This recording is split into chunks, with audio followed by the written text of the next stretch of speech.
Tenemos como invitado a Marcelo Ramal, dirigente político con una trayectoria muy importante, un dirigente que a sus 15 años comenzó en la política en la época del Cordobazo, más o menos, Un poco después, sí, sí. pero más o menos por esa época Sí, fue sí. como que te llamó, te atrajo todo eso y bueno, tenemos acá a Marcelo, gracias por estar. No, no, gracias por la invitación. No, gracias a vos y sobre todo por tu militancia, tu compromiso de tantos años. Y bueno, te iba a hacer algunas preguntas, sobre todo, bueno, vamos a hablar de lo que está pasando, pero primero contame justamente lo que te decía, tus inicios, ese desencanto en su momento con aquel peronismo. Sí, bueno, efectivamente mi primer acercamiento con la política tuvo que ver con algunas corrientes juveniles del peronismo de izquierda que, bueno, militaban en lo que fue la dictadura. Cuando hablamos de El dictadura, sobre todo los Onganiato. más jóvenes Claro, no, piensan en la dictadura de Videla, no, pero la anterior, el ¿no es cierto? Onganiato. Efectivamente, el Onganiato. Entonces, bueno, tuve allí un merodeo, un acercamiento en ese periodo.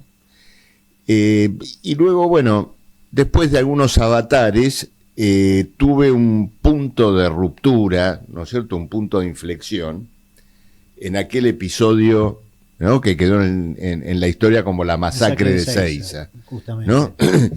Eh, el regreso definitivo de Perón, que dio lugar a un choque brutal entre lo que era la izquierda peronista y los grupos OSINDE, etcétera, Derecha, que después, la derecha sindical, claro, sobre todo. que después formaron, después fue la base de la AAA. Entonces, en ese momento, bueno, llegué a la conclusión que el regreso del peronismo, el regreso de Perón, estrictamente, bueno, estaba al servicio de una operación política dirigida a disipar el gran ascenso obrero que se había producido particularmente con el Cordobazo.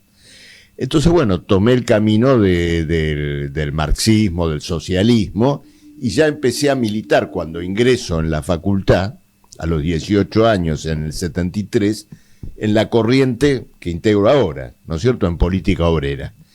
Y bueno, la primera experiencia o el primer proceso político complejo, ¿no es cierto?, en el cual luché, tuvo que ver con aquellos años del peronismo, después Isabel Perón, lo que mencionábamos, ¿no es cierto?, la deriva de la AAA, y luego el golpe militar, bueno, la militancia bajo el golpe.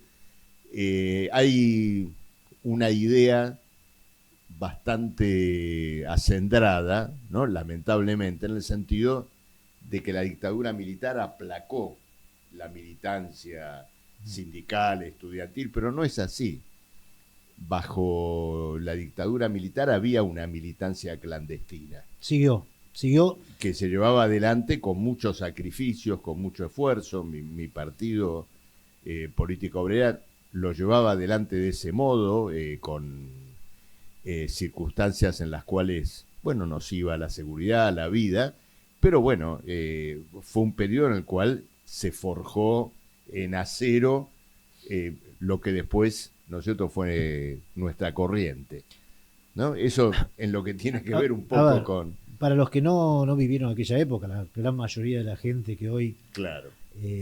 nos escucha, el golpe del 76 fue un golpe realmente cívico-militar. Y cuando vos hablaste de la militancia en la clandestinidad, que era muy complicada, yo sin saberlo, con 14 años, me meto en el PCT de Coral, clandestino ya, porque había un problema en el colegio donde iba, habían desaparecido unos chicos de sexto año, estaba en primero. Y tuve la suerte, y lo voy a decir siempre, de que un viejo, que tendría 30 años, nosotros teníamos 14, Viejo, ¿viste? sí, sí. Claro, un viejo.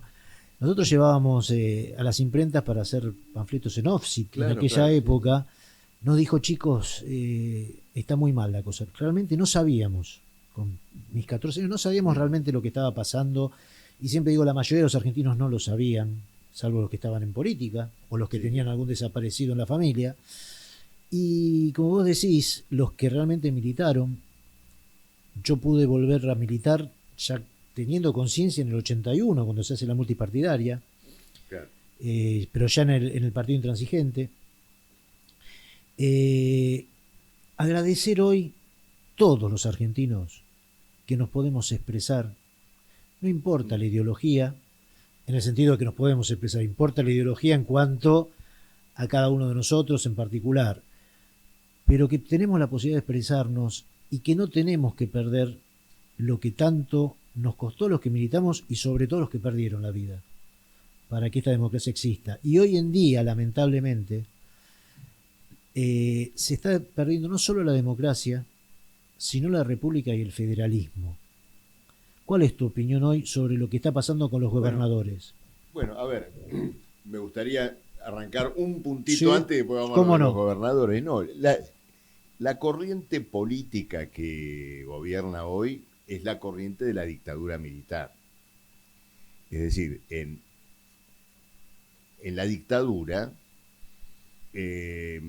la gran burguesía nacional e internacional le encomendó a Videla, ¿no es cierto?, al proceso militar, la tarea, bueno, de declarar una guerra civil a los trabajadores, a todo el movimiento. Al pueblo argentino. Que en el periodo anterior había llevado adelante todo un ascenso, que estaba luchando además por su independencia política. Porque así es. Lo del Cordobazo tuvo ese valor en un país donde habíamos visto pactos políticos, aquella famosa declaración de Perón de sencillar hasta que aclare. El bandorismo, no nos olvidemos. El bandorismo, no la colaboración. Olvidemos. Bueno, entonces sale el Cordobazo con un movimiento obrero que dice, no, nosotros vamos a asumir una posición de independencia respecto de las fuerzas sociales y políticas que han gobernado la Argentina para el capital. Y eso, bueno, es la ruta, ¿no es cierto?, de un nuevo desarrollo político que el peronismo primero, la deriva de las 3A y luego la dictadura militar, ¿no es cierto?, pretenden coartar. Entonces, esa política de guerra civil contra ¿Puedo aclarar algo? Sí. El peronismo de derecha, no todo el peronismo. Seamos también justos en no meter a todos en la bolsa. Sí. Lo que sí me parece importante es que Perón tomó partido. Indudablemente. No, entonces, eso estamos. Es decir, la orientación del Estado, naturalmente. Pero te quiero decir. ¿Cuántos murieron? Indudablemente. Por eso, vamos a hacer un análisis. Yo te digo, yo soy radical intransigente, por lo tanto, soy parte del primer peronismo. Sí, te entiendo. Parte del primer peronismo. Cuando hablo del peronismo, hablo del Estado. Del Estado, exactamente. Bien. ¿No es cierto? Bien. Entonces, ¿qué ocurre? Hoy la corriente que tenemos recoge esa historia.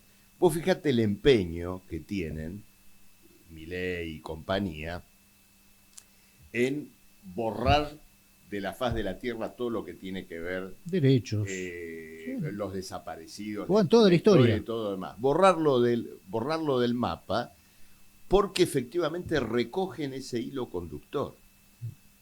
Y entonces, bueno, ante una crisis que está vinculada indudablemente a una organización social que es la que ellos defienden, ¿no es cierto?, el capitalismo, buscan darle una salida en base a un ataque vertebral, ¿no es cierto?, a todos los que viven de su trabajo.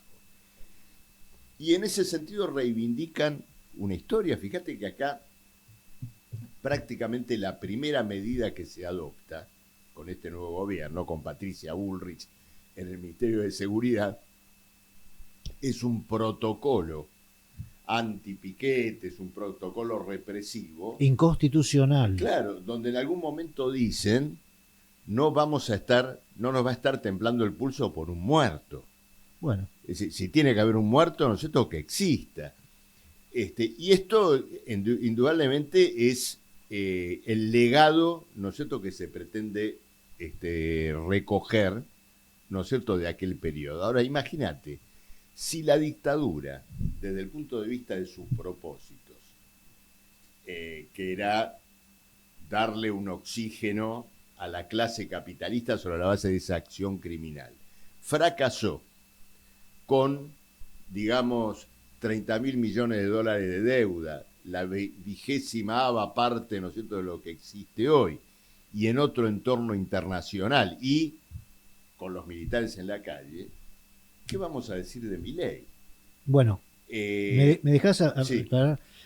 Esto lo hablo muy seguido porque sin la complicidad de la sociedad, porque en aquel momento, como decís, había una dictadura militar, no fue elegida por el pueblo, hubo un pueblo que la apoyó.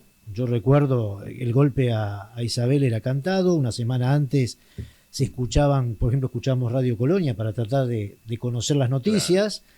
Y esta Radio Colonia estaba comprada porque decía que venían los Mirage del Plumerillo. O sea, tengo presente a pesar de mi edad todo, porque desde muy chico te hablo, 6 años en el Cordobazo y me interesaba la política porque tengo a mi alrededor familia que militaron en distintos partidos. Entonces era algo cantado.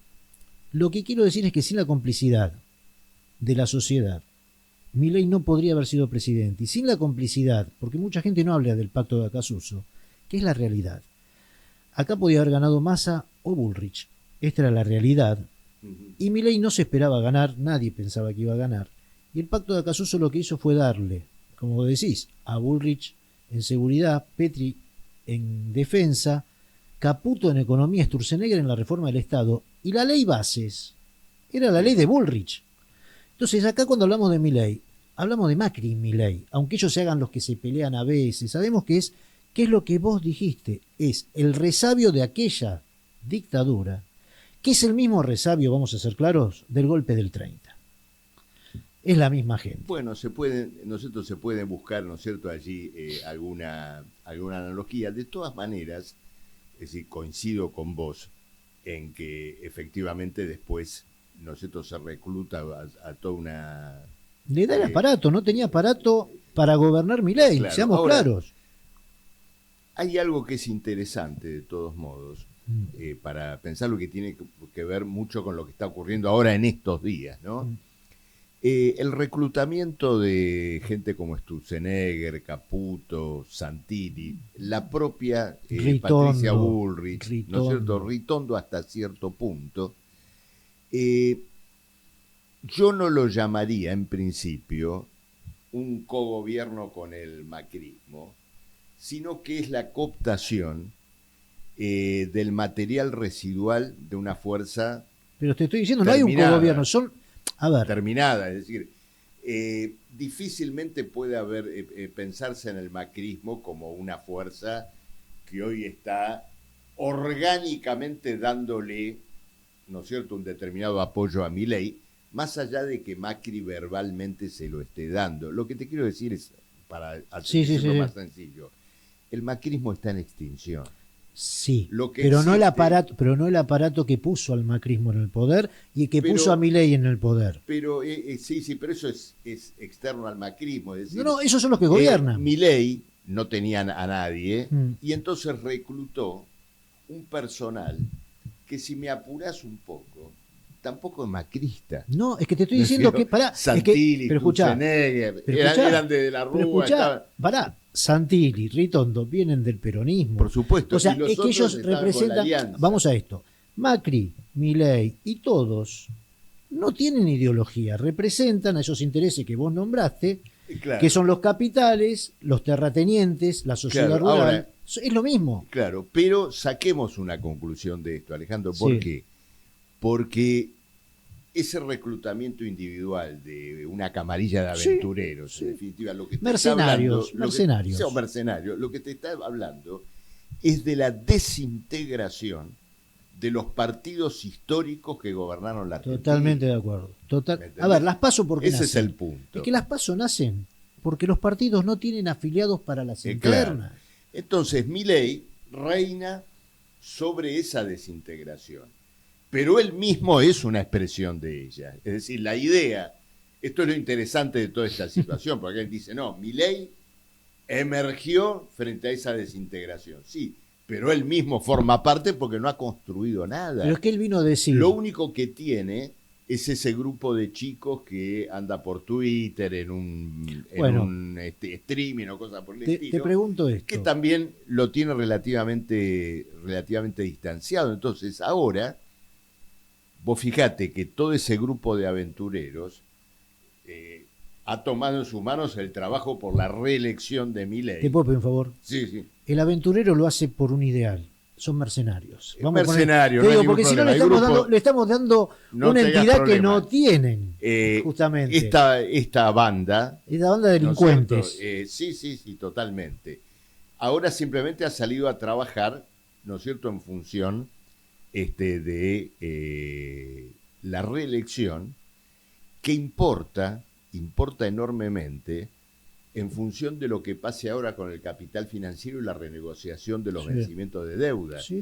Esa reelección es la garantía de que en este año y medio el gobierno va a encontrar alguna salida a este problema de financiamiento. No un estallido. Ahora, vos me planteaste lo de los gobernadores, es muy profundo esto, porque en esta coalición de mercenarios, como vos la llamabas, están estos 13 o 14 gobernadores que se reunieron ayer con Santilli y con Milei. De todas las ideas políticas. Por supuesto, hay peronistas radicales. Los gobernadores del NOA, que en la elección de octubre pasado recibieron el apoyo de Cristina Kirchner.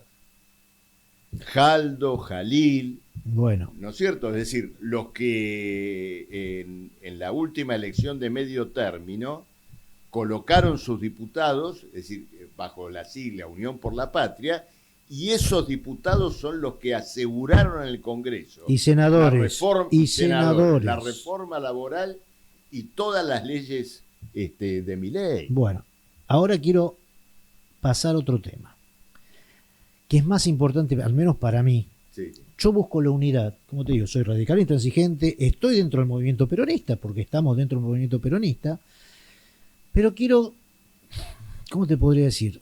Debatir algo con la izquierda, porque vengo de la centroizquierda, sí. Pero nunca entendí por qué no logran la unidad. Y quisiera primero que me expliques, que no lo conozco, qué pasó, por qué ese rompimiento del Partido Obrero. Bueno, el rompimiento del Partido Obrero tuvo lugar, fue un proceso indudablemente, pero explotó en el año 2019. Desde el punto de vista político, la corriente en la cual yo participaba junto con Jorge Altamira y otros compañeros, defendimos una posición frente a la crisis del gobierno de Macri, defendimos la necesidad de un planteo de poder frente a esa crisis, plantear una lucha para que se fuera Macri. Bueno, eso fue contrapuesto por quien era, digamos, la corriente oficialista del partido, en el sentido de que le estábamos haciendo el juego al kirchnerismo, lo cual era inusitado porque se trataba justamente de llevar adelante la posición más resuelta contra el gobierno de Macri, pero más allá de este punto, la crisis se desencadena en torno de un problema de método, ¿no es cierto?, que es muy importante, porque bueno, estaba este debate y nosotros dijimos, bueno, reivindicamos nuestro derecho a ser tendencia pública, fracción pública, es decir, poder ir a un programa de televisión, una radio y decir, bueno, yo soy del Partido Obrero en un momento y defiendo esta posición. Si alguien pregunta, pero esa es la posición. Bueno, no, somos corriente de compañeros que defendemos esto. ¿Por qué? Porque el secretismo político en un partido socialista, en un partido revolucionario, no debe existir. Nosotros trabajamos para los trabajadores, para la opinión popular. ¿Por qué vamos a vedar a esa opinión popular el derecho a conocer nuestras posiciones, lo que pensamos? ¿No es cierto? Ese secretismo es inusitado. Transforma al partido en una camarilla. Bueno, a ver. Bueno, entonces esto nos fue negado. Dijeron, no, públicamente no se puede decir nada. Los trapitos se lavan adentro, dicen. Ese tipo de esa cosas. Estupidez. Sí. Por eso, entonces, bueno, ante la defensa de nuestras posiciones políticas, nuestra expresión, fuimos excluidos del partido, con recursos brutales, cierres de locales para que no pudiéramos entrar a ellos, con todo un método que hemos, ¿no es cierto?, repudiado, que lo dimos a conocer y hemos repudiado por completo. Bueno, y ahí recogimos el nombre con el cual se fundó nuestra corriente, Política Obrera. Bueno, y estamos trabajando en esto.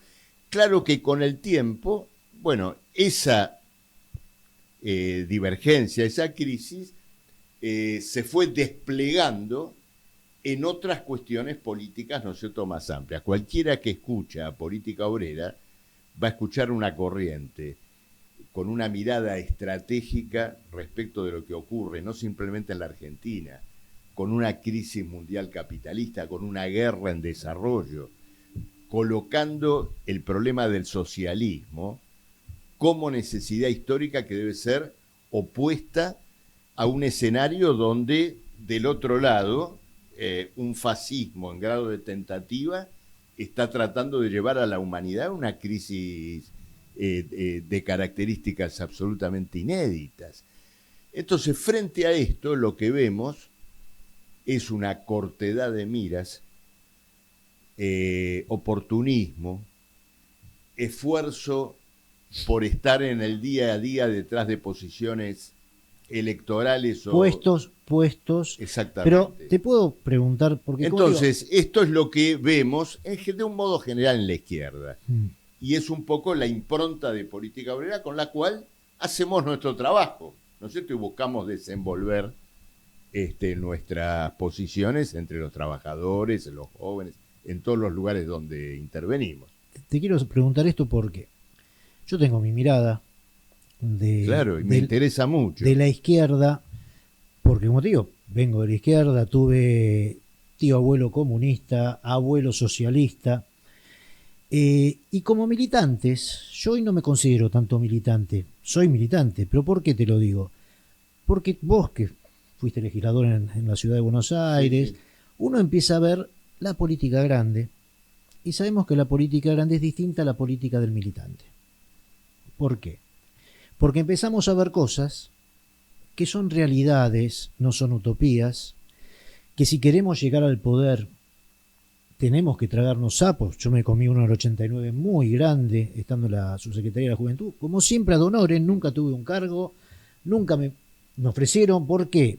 Porque bueno, yo tenía mi entrada para poder vivir, puedo decir lo que quiero, fíjate que acá estoy hablando en un canal que dentro de todo es peronista, pero yo puedo decir lo que pienso, lo bueno y lo malo del peronismo. Sí, sí. ¿Por qué? Porque todo movimiento, sobre todo el peronismo, que es un movimiento, no un partido político, el partido es el Partido Justicialista, pero nosotros somos frentistas, si tuviera un puesto, un cargo, sabés que no se puede. Vos acabas de decirme que dentro del Partido Obrero no los dejaban tener su propia opinión, sino que había que respetar, o sea que lamentablemente el verticalismo dentro de los partidos existe. Listo, son partidos orgánicos todos, ¿eh? El que me diga que no, que me lo demuestre. Ahora te voy a dar mi opinión sobre sí, por eso, sí. Todos son orgánicos. ¿Qué pasa? Estamos en un mundo totalmente distinto del 30, de 1850 de Marx, y no nos estamos adaptando tanto la izquierda como el peronismo. Yo la izquierda no entiendo por qué no consigue, sí entiendo el por qué no consigue unirse. Bien, porque con un 15-20% que podrían lograr, podrían hacer cambios excelentes para el país. Pero bueno, como pasa con el peronismo, que se divide siempre, se divide, ¿cuándo vamos a dejar como militancia y dirigencia la estupidez de que, lo decía el Martín Fierro? Bien, entonces, si no hacemos algo de una vez por todas, para entender que acá es, y yo soy nacionalista, a pesar de venir de la izquierda, pues sabemos que la izquierda es internacionalista, todo muy lindo, pero estamos hablando de la Segunda Internacional, entonces ya pasó, basta. Hoy primero tenemos el territorio y después sí podemos expandirnos tranquilamente una vez que logramos el poder. Pero acá en vez de lograr el poder y después accionar, que es lo que se necesita, Si yo quiero cambiar esta realidad, tengo que conseguir el poder.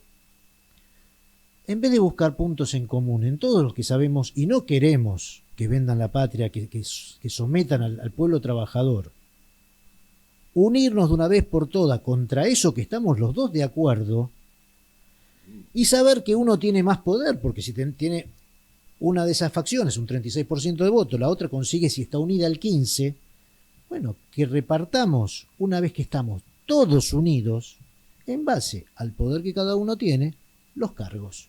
¿Bien? El que aporta el 30%... ¿Te puedo contestar? Sí, ahora, sí, pero déjame terminar. Claro, déjame terminar la idea. Dale. Nos unimos. Yo quiero la unidad, porque acá el enemigo es Milei. No es la izquierda, no es el peronismo. Quizá dentro de la izquierda tienen sus propios enemigos, y nosotros dentro del peronismo tenemos muchísimos enemigos. Pero ¿sabes para mí cuál es el peor enemigo?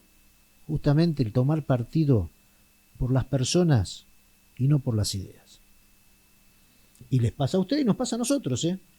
¿Cuándo vamos a cambiar eso? ¿Te puedo contestar? Mirá, sí, por eso. Dijiste varias cosas. No, primero sobre el mundo cambió, digamos, todo, pero como vos mencionaste a Marx, a 1850, los problemas... Eran totalmente distintos a los de hoy. Lo que cambió, uno lo sabe, pero hay cosas que no solo no cambiaron, sino que están más acentuadas. Lo que Marx marcó en 1850 es el antagonismo de fondo que reconoce a esta sociedad, que es el antagonismo entre el capital y la clase obrera. No es que sigue, se ha acentuado como nunca. En una sociedad donde... Sí, se ha acentuado como nunca, Alejandro, porque bien mirada... Marcelo. No, pero déjame hablar. No, pero pará, pero te voy a decir una sola cosa. A ver, Marcelo, la sociedad de 1920 Argentina era un 80% de pobres y un 20% de ricos, muy ricos. No es la misma. Bueno, entonces, está jugando no es la a mi misma. Favor. Está jugando pero por eso no es la misma. Bueno, aceptemos que no es la misma. Entonces, si se invirtió la ecuación, está jugando a mi favor. Es decir, la sociedad de hoy ratifica con impresionante crudeza lo que se escribió en el Manifiesto Comunista, ¿no es cierto?, hace un siglo y medio atrás. Pero te quiero explicar por qué. Sí. Es una sociedad extremadamente proletaria, donde el que era trabajador profesional independiente, pequeño propietario y todo lo demás, hoy ha sido expropiado. Sí. Hoy el médico trabaja de asalariado en un hospital. Pero no solo eso. Y son, bueno, déjame terminar. Entonces, ese es el primer punto, es decir, que en ese sentido la sociedad está duramente polarizada socialmente. Y por lo tanto, el protagonismo de la clase obrera para darle una salida a la situación que vivimos, ¿no es cierto?, es más acentuado que nunca. En segundo lugar, vos mencionaste esta cuestión del peronismo, ¿no es cierto?, que es el movimiento, el partido y todo lo demás. Vos introdujiste lo de los gobernadores. Saquemos las conclusiones de esa situación. La mitad del peronismo está con Milei.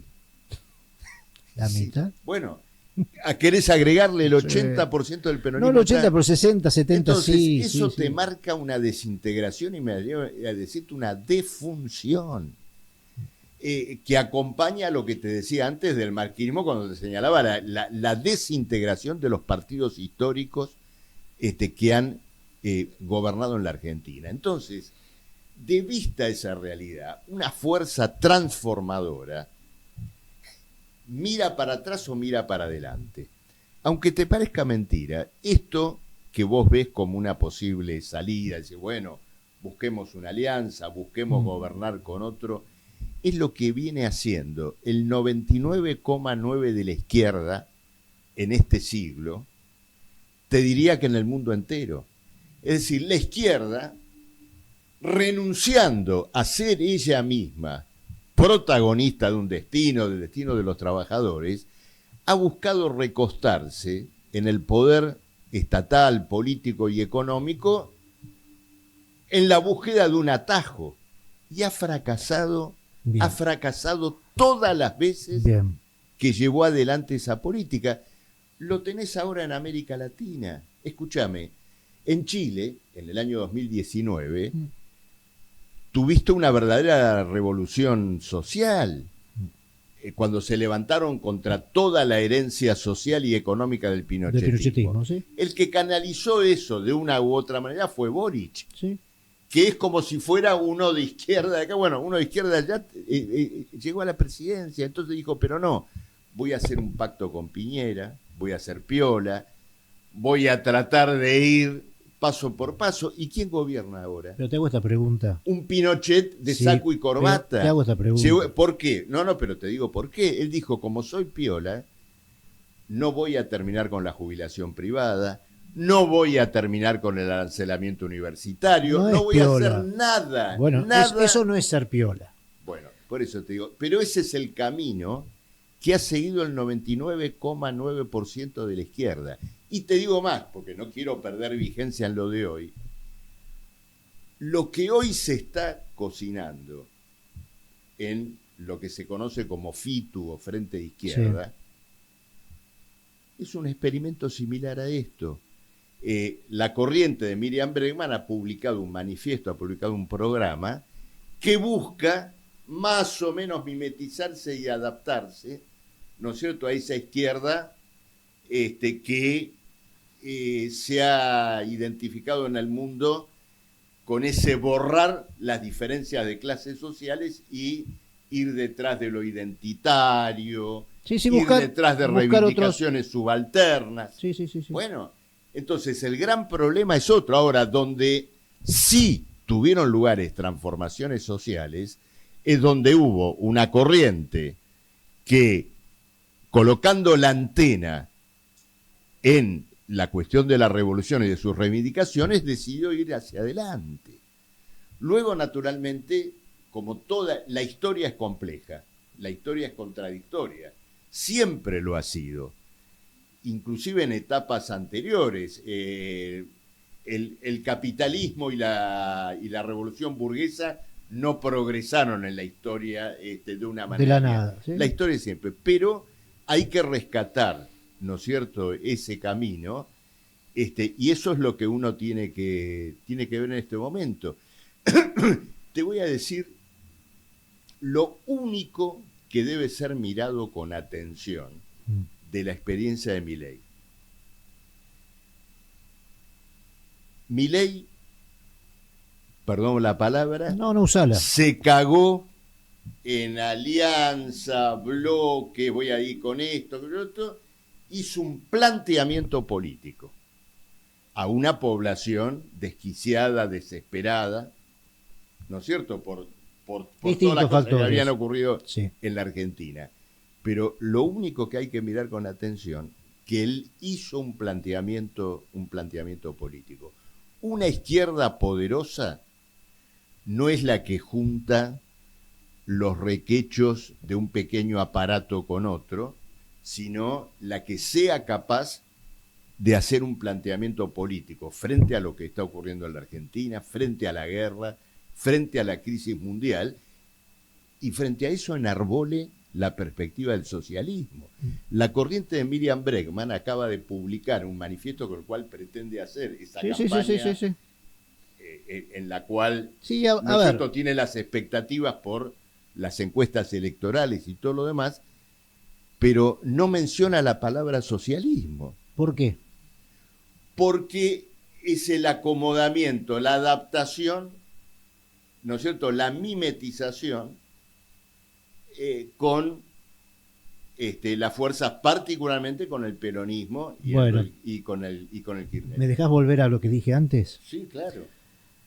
Yo lo que vos me decís, en su momento no lo podía entender, era dogmático. Vos sos dogmático, no me podés decir que no, porque estás diciendo algo. Déjame terminar a mí ahora.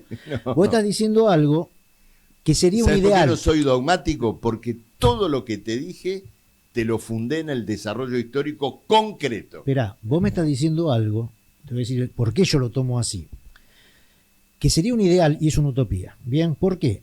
La izquierda, lamentablemente, como te digo, no tiene el poder, justamente, que vos decís, para hacer una revolución. ¿Por qué? Porque no puede convencer. Esto Pablo Feynman lo decía muy claro, yo lo tomé de él, cuando decía, a fines de los 60, nosotros los de la izquierda, los marxistas, veíamos que las masas estaban en el peronismo. Entonces íbamos el 1 de mayo a decirle al obrero, vamos a hacer la revolución. No, mañana hacemos el asadito.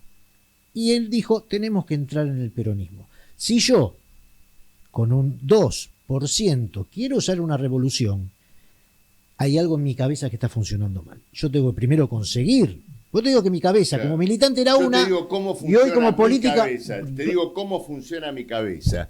Hoy no hay asadito. Bien. La crisis social ha penetrado muy a fondo. El peronismo es un gran responsable de ese agravamiento de la miseria social. Y la izquierda tiene que abrir paso a totalmente su camino de acuerdo. Propio. ¿Cómo rompes un dique con un no es un problema diente? Electoral? No, primero, no es un problema electoral, Eduardo. Alejandro. Alejandro, disculpa. Eduardo Feynman, no. No, porque no sé de dónde. No es un problema electoral, porque nosotros no queremos gobernar o llevar adelante una tarea en nombre de las masas. El problema es la conquista política de los trabajadores. Bárbaro, ¿cómo lo lográs? Esa es la tarea, militando en el movimiento obrero, en la juventud, abonando un camino, hablando con claridad, en un momento donde los acontecimientos nacionales y sobre todo mundiales exigen abrir los ojos de una manera inusitada. Bien. Y esta es, de alguna manera, la amplitud de miras que está ausente, ¿no es cierto?, completamente. Estamos de acuerdo en eso. En eso estamos de acuerdo. Lo que te quiero decir, como te dije, yo pensaba la política desde otro lugar, por apasionamiento, por un montón de cosas. Y la política es racional. Y la política es un ajedrez. Vos estás hablando de Bregman de un modo que yo no estoy de acuerdo con Bregman, te aclaro. Pero, no, tampoco hablo de ella. No. No estoy hablando, no estoy haciendo ningún tipo no es personal. De Estamos hablando. Al contrario, creo que su partido, su frente, está vulgarizando esta intención de voto, es decir, la está malversando con un planteo programático y político negativo. Bien, para eso tenemos distintas formas de pensar. Sí, indudablemente, pero fíjate, lo que vos llamás utopía es el único camino que llevó a las revoluciones sociales en el siglo XX.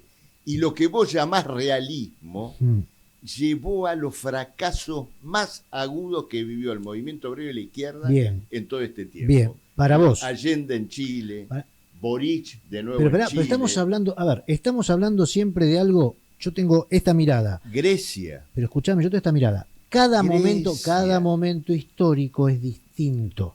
Entonces, cuando yo hablo de Allende, me tengo que ubicar en la etapa donde había Pero te lo nombré ahora, Alejandro. Antes te hablé de Boric, que es completamente actual. Es decir, todo lo que te dije no es actual. Tiene una impronta política extremadamente concreta. No es actual. Vos hablaste de la política internacional, no es actual.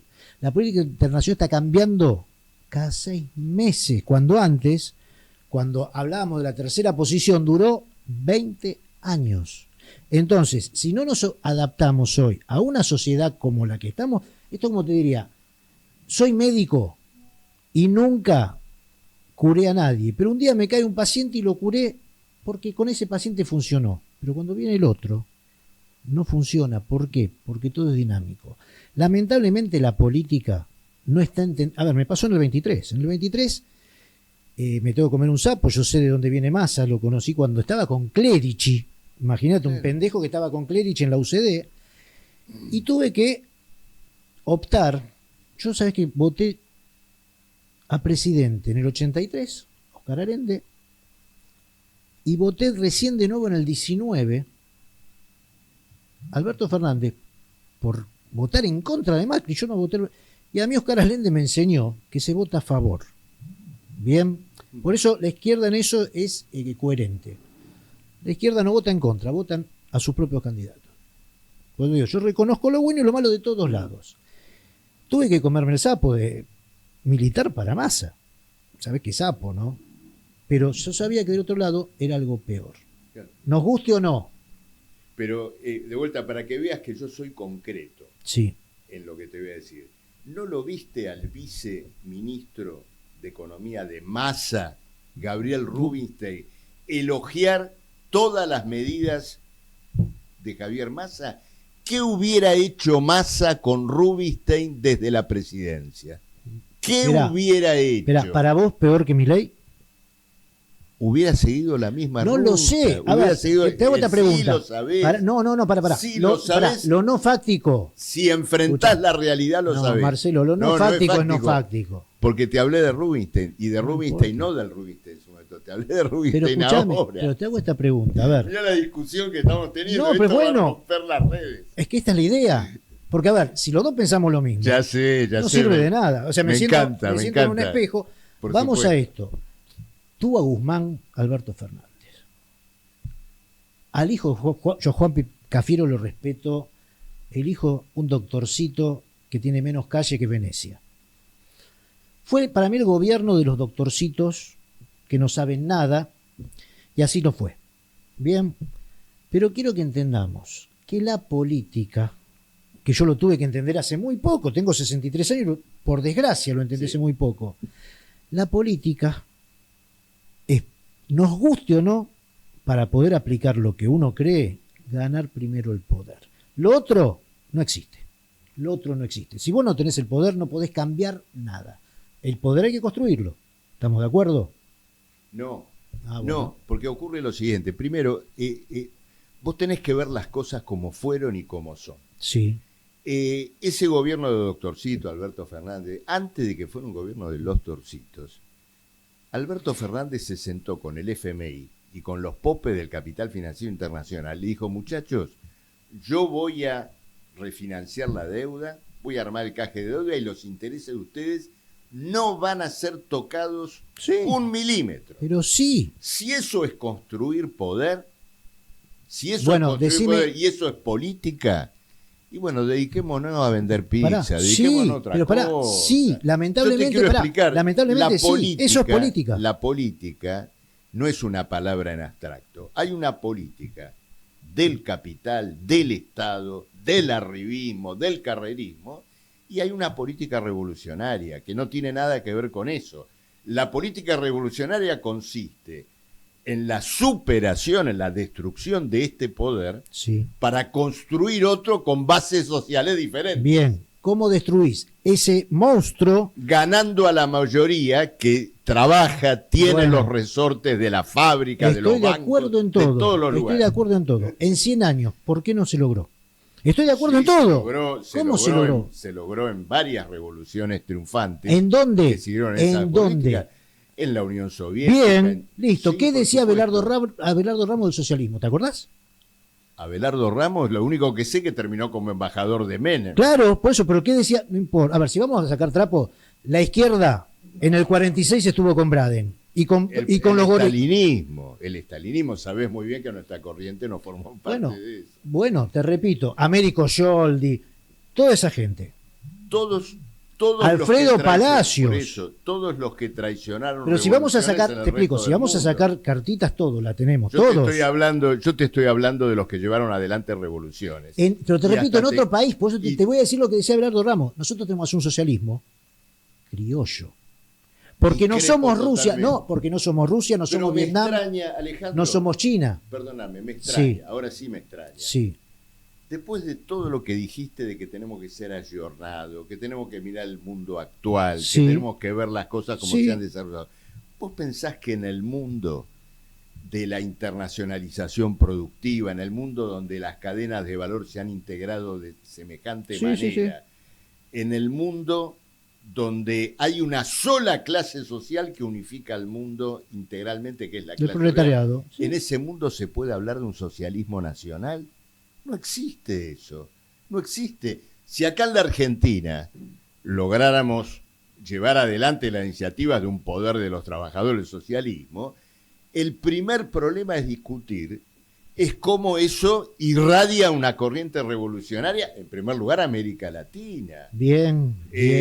No se puede pensar en el socialismo si no es con una impronta lo dijiste, internacional. Claro, pero dijiste esto que sí es claro, con América Latina porque tenemos la misma idiosincrasia. Indudablemente. Cuando te nombro China, ¿qué tenemos que ver con China, con Vietnam? Para mí... Es que tenemos, ¿me entendés? Con China tenemos mucho que ver, porque justamente, digamos, la gran contradicción que atravesamos hoy es que efectivamente el capital se ha internacionalizado, pero los estados nacionales continúan, ¿no es cierto?, con su vigencia histórica en tanto defensores de diferentes intereses capitalistas concretos. Pero mientras la burguesía defiende esos intereses fraccionados, la clase obrera está unificada internacionalmente. Tenemos que... Estuvo muy lindo, la verdad que sí. Me encantó y tenemos que hacerla, tenemos que seguirla. Pero sí, pero aparte te digo, quieras. Es que el intercambio de ideas. Por supuesto. Yo ¿sabes cuándo aprendí? Cuando escuché. Lógico, y yo te escuché. Porque también, uno, no, te explico, uno viene con un cassette. Él también aprende. Bueno. Uno viene con un cassette, normalmente porque tenemos nuestra ideología. Y a mí lo que más me hizo crecer es cuando pude sacarme el cassette. Pero para sacarme el cassette tengo que ver la realidad. Yo Perón lo respeto por un montón de cosas, pero tengo muchas contradicciones. Bien, pero un tipo que te decía, como dije esta frase de Abelardo Ramos, como decís, terminó como embajador de Menem, no tengo idea, y Palacio terminó embajador de la fusiladora en Uruguay. Entonces, ¿qué pasa? Totalmente de acuerdo. Sirve siempre conocer la historia, ¿para qué? Para saber que nada es tan puro, ni nada es tan malo. ¿Qué pasa? Vos dijiste algo que es básico. En el mundo el 90% es el proletariado, no el 80%. El 90% es el proletariado. ¿Cuál es el problema? Esa es la clave. Que el ser humano, esto lo decía tanto Voltaire, vos sabés que tenía una especie de contradicción con Rousseau. Rousseau decía que el hombre nacía bueno y Voltaire decía, no, el hombre no nace bueno. ¿Por qué? Porque nosotros somos animales. Y el animal tiene el instinto de supervivencia. Vos ponés 2 nenes de 6 meses y una mamadera y se van a cagar a trompada y uno solo va a tomar esa mamadera. Ponés 2 chicos de 6 años que fueron educados dentro de una empatía y le das una galletita y la reparten. Si nosotros no empezamos a analizar al hombre, no podemos cambiar nada. Sin duda, pero te digo lo último. Sí. Digo, la clase obrera es la única clase que además de ser desposeída, de no tener nada para poder defender que no sea su propia capacidad de trabajar, se ha educado en la asociación con los otros, en la fábrica y en la defensa de sus propios intereses. Hoy no tenemos fábricas y ese es el problema. No importa. Tenemos que justamente la socialización vale completamente. No, pero tenemos que tratar justamente para la aplicación digital, para la tenemos que volver a hacer, vale para todo. Tenemos que empezar a ser pares y no enemigos. Y todavía hay muchas fábricas. Gracias, Marcelo, por estar con nosotros. A vos,